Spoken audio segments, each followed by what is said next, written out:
नमस्कार। आइए हम शिव भंडारी जी और अनिरुद्ध जी एनआईएस कोच शिव भंडारी जी वॉकिंग के नेशनल रेफरी, आप उनसे कुछ जानना चाहते हैं। पहले अपना अपना परिचय दीजिए। मैं Shiv Kumar Bhandari, NTO national race walk जज हूँ। आइए अनिरुद्ध जी से जानते हैं। मुझे एक बार अपना परिचय, छोटा सा परिचय दे दीजिए। आप सभी जानते हो, मैं Anirudh NIS coach international race और इंटरनेशनल वॉकर हूं और अभी सेल एथलेटिक्स एकेडमी में कोच के रूप में पदस्थ हूं भिलाई स्ट्रीट पर।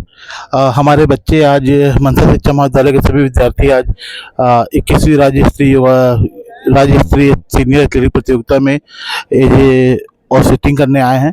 तो समय मिला है तो हम थोड़ा सा रेस वॉकिंग के बारे में सर लोग से इनका क्लास 5 मिनट की क्लास लेने का अनुरोध किए हैं, जिससे वह मान चुके हैं और उनकी क्लास ले रहे हैं।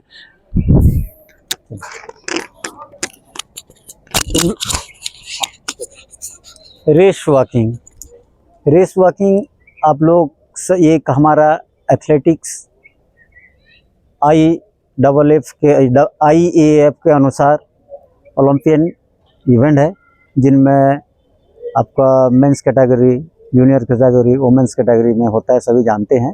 लेकिन रेस वॉकिंग क्या है? रेस वॉकिंग जानने से पहले हम रेस वॉकिंग के बारे में थोड़ा सा हम लोग इनका डेफिनेशन जानना चाहिए। रेस वॉकिंग आप समझते क्या है? रेस वॉकिंग मतलब हम जब भी वॉक करते हैं कि हमारा दोनों पैर में किसी ना एक पैर हमारा ट्रैक या ज़मीन में ऑलवेज कांटेक्ट रहना है, ठीक है।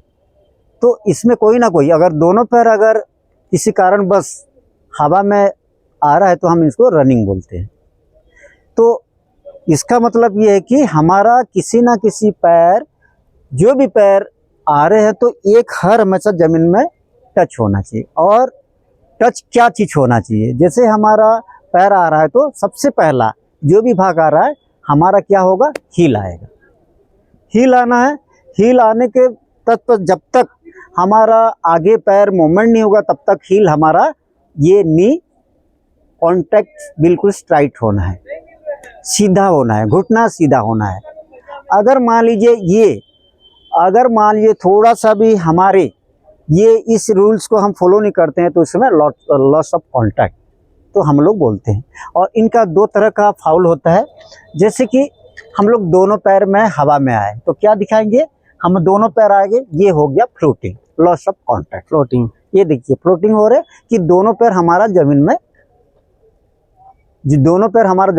है, एयर में है।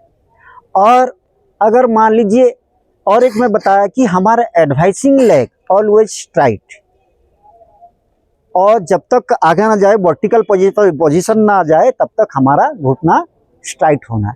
अगर ये हुआ तो नी बेंड ये है, हमारे नी बेंड होगा।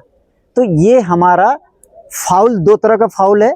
और ये फाउल के संबंध में हमारा अभी शिव कुमार इनका एडवांस कोर्स करके आए हैं। इस बार अभी नेशनल लेवल में भी इनके बारे में विस्तृत कितने जज होंगे और इसमें कितने रेड कार्ड मिलना है और ये क्यों मिलना है, इसके मिलने के बाद आपको रेड कार्ड मिलता है। रेड कार्ड मिलने के बाद आपको इसके जैसे पेनल्टी जोन के बारे में बताएंगे और आपको कितना सेकंड रहना है, ये रूल्स है। इसके अकॉर्डिंग आपको कितना फाउल मिलना है, क्या मिलना है, इसके बारे में विस्तार से बताएंगे। जी सर। सबसे पहले तो जज का पोजीशन हमेशा 5th ट्रैक में रहना है। वॉकिंग फर्स्ट ट्रैक में हो गए, वो बंच में रहते हैं। बंच में रहने से 10 किलोमीटर का होगा जूनियर ग्रुप का, मेन ग्रुप का 20 किलोमीटर होगा। उसमें आपको ध्यान देना है कि किसी भी एथलीट को डिस्टर्ब नहीं होना है। डिस्टर्ब मतलब उनके पास जल्दी जाके दौड़ना नहीं है, यहीं से आपको देखना है। और जो भी पोजीशन में रहेगा, नी बेंड है तो वो शो करो। शो करने के बाद उसका टाइमिंग नोट करो, कितना बजे उसको दिखाया हो। और एक चीज, आप किसको शो कर रहे हो? आप चारों आ रहे हो, आप नी बेंड आप शो कर रहे हो, किसको शो कर रहे हो? अब कैसे पता चलेगा? आप इनको कर रहे हो, मैं इसको भी कर रहा हूँ, इसको भी कर रहा हूँ, तो पर्टिकुलर आप इनको जो चेस्ट नंबर या किसी को इंडिकेटेड करते हुए आपको बताना है।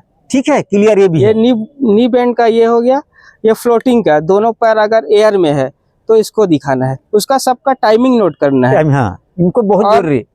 फिर वो सेम क्वेश्चन अगर गलती कर रहा है तो उसमें फिर आपको इसको दिखाने की जरूरत नहीं है, सिर्फ उसका टाइमिंग लिखना है, चेस्ट नंबर, फिर नी बैंड का समय सिग्नल रहेगा, देके इसका समय रहेगा, उसका रेड कार्ड का समय रहेगा। रेड कार्ड को आप वो जज कार्ड मिलता है, उसको भर के तुरंत आपको जहाँ पोस्टिंग रहेगा, पोस्टिंग बोर्ड, उसके पास भेजवाना है।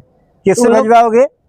आपके पास एक वॉलंटियर यहाँ में रहेगा। वॉलंटियर रहेंगे कि सर आपको कोई कार्ड उड़ देते तो इनके सामने आप तुरंत देना है, आप वो लेके जाके किसको देगा? जहाँ पे पोस्टिंग कार्ड है। पोस्टिंग बोर्ड रहेगा, सर। वहां पर देना है। फिर अगर 3 जज, डिफरेंट जज सेम क्वेश्चन के लिए दिखाया नी बैंड के लिए, तो उसको 10 किलोमीटर का हो रहा है तो 1 मिनट का पेनाल्टी जोन में उसको रुकना पड़ता है। 20 किलोमीटर का 2 मिनट, ठीक है। 35 किलोमीटर का 3.5 मिनट और 50 किलोमीटर का 5 मिनट।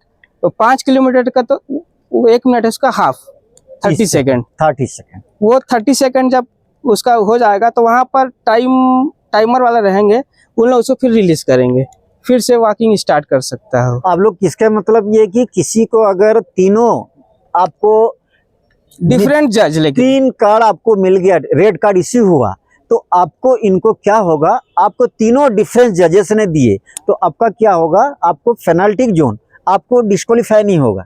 आपको पेनाल्टी जोन में डिस्टर्ब या इनका टाइम को लॉस्ट करने के लिए आपको इनको जैसे अकॉर्डिंग सर ने बताया 20 किलोमीटर होगा तो कितना 2 मिनट, 10 किलोमीटर होगा तो 1 मिनट और 5 किलोमीटर होगा तो 30 सेकेंड। तो इस तरह से टाइम बना हुआ है अपना, किसका रूल्स? AFI का रूल्स के अनुसार हमारे बना हुआ। तो इनके बाद जो टाइमिंग देखने वाला वो है, इससे अकॉर्डिंग टाइम देके फिर रिलीज करेंगे। फिर आगे का कितने जज होंगे? टोटल 6 जज रहते हैं, एक यहाँ पर रहेंगे, ठीक है। तो 4 जज हो, एक चीफ जज इंक्लूड चीफ जज मिला के 6 जज रहेंगे। चीफ जज का क्या काम है? पूरा जो पोस्टिंग भेजते रहेंगे उन लोग को मेंटेन करना, और चीफ जज के पास ये लास्ट पावर रहता है, वो 100 मीटर में प्लेयर को, एथलीट को बाहर कर सकता है अगर वो दौड़ रहा है तो। बिना विदाउट किसी को भी रेड कार्ड इशू ना हो या पोस्टिंग में किसी भी ना हुआ हो, तो चीफ जज का पावर ये है, अगर 100 मीटर भी बाकी है और डायरेक्ट रन कर रहा है तो ये रेड कार्ड को आप बाहर कर सकते हैं। ठीक है, ये आपका बेसिक आज जानकारी मिला, ये हमारे शिव सर ने दिए।